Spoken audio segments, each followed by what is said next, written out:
बिहार के एक छोटे से गांव सोनपुरा के पास एक घना जंगल था। उस जंगल के बारे में कहा जाता था कि जो भी आदमी रात के बाद अंदर जाता है वो कभी वापस नहीं आता। गांव वाले उसे काला जंगल कहते थे। पिछले कुछ महीनों में वहां से 5 लोग गायब हो चुके थे। पुलिस भी आई, खोजबीन हुई, लेकिन कोई सुराग नहीं मिला। धीरे धीरे लोगों ने जंगल के रास्ते जाना बंद कर दिया। गांव में रहने वाला 22 साल का लड़का अर्जुन इन बातों पर विश्वास नहीं करता था। उसे लगता था कि लोग बस अफवाह फैला रहे हैं। एक दिन उसने अपने दोस्तों रोहित और समीर से कहा, आज रात हम जंगल में जाएंगे और पता लगाएंगे कि सच क्या है। दोनों पहले तो डर गए, लेकिन अर्जुन के बार बार कहने पर मान गए। रात के करीब 11 बजे तीनों टॉर्च और मोबाइल लेकर जंगल की तरफ निकल पड़े। शुरुआत में सब सामान्य था।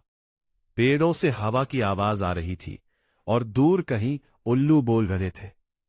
जैसे जैसे वे अंदर बढ़ते गए, जंगल और ज्यादा शांत होता गया। इतनी शांति कि अपने कदमों की आवाज भी डराने लगी। अचानक समीर रुका। तुम लोगों ने सुना क्या? अर्जुन ने पूछा। किसी और के चलने की आवाज। तीनों ने ध्यान लगाया। सच में उनके पीछे सूखे पत्तों पर किसी के चलने की आवाज आ रही थी। अर्जुन ने तुरंत टॉर्च पीछे घुमाई, लेकिन वहां कोई नहीं था। शायद कोई जानवर होगा, रोहित ने डरते हुए कहा। वे आगे बढ़ने लगे।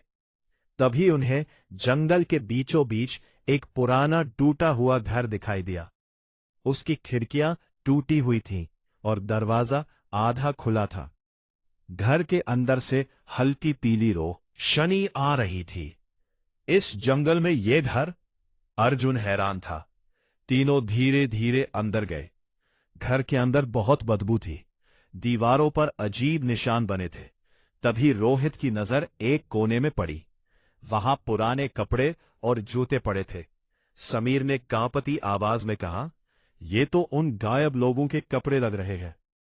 इतना सुनते ही ऊपर से किसी चीज के घिसटने की आवाज आई। चर्रर्रर्रर्रर। तीनों ने डर कर ऊपर देखा। सीढ़ियों पर कोई खड़ा था। उसका शरीर लंबा और बेहद दुबला था। चेहरा पूरा काला और आंखें सफेद। वो इंसान नहीं लग रहा था। अचानक वो चीज तेजी से उनकी तरफ दौड़ी। भागो! अर्जुन चिल्लाया। तीनों घर से बाहर भागे। पीछे से वो डरावनी चीखें सुनाई दे रही थी। जंगल में दौड़ते दौड़ते रोहित अचानक गायब हो गया। रोहित! लेकिन जवाब नहीं आया। अर्जुन और समीर उसे खोजने लगे। तभी समीर ने देखा कि पेड़ के ऊपर कोई बैठा है। वही काला आदमी, और उसके हाथ में रोहित का खून से भरा हुआ जैकेट था। समीर डर के मारे चीख पड़ा।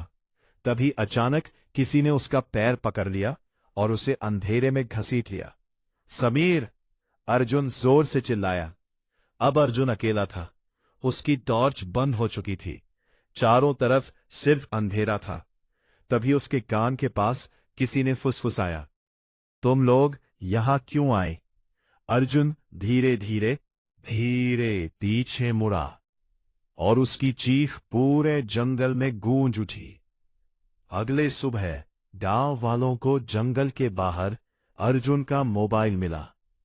उसमें आखिरी वीडियो रिकॉर्ड था।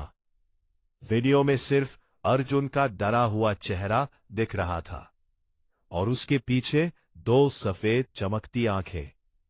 उसके बाद वीडियो अचानक बंद हो गया। अर्जुन, रोहित और समीर तीनों कभी वापस नहीं मिले। आज भी माइन वाले कहते हैं, रात के बाद काला जंगल में कोई जाता है तो जंगल उसे अपने अंदर हमेशा के लिए छुपा लेता है।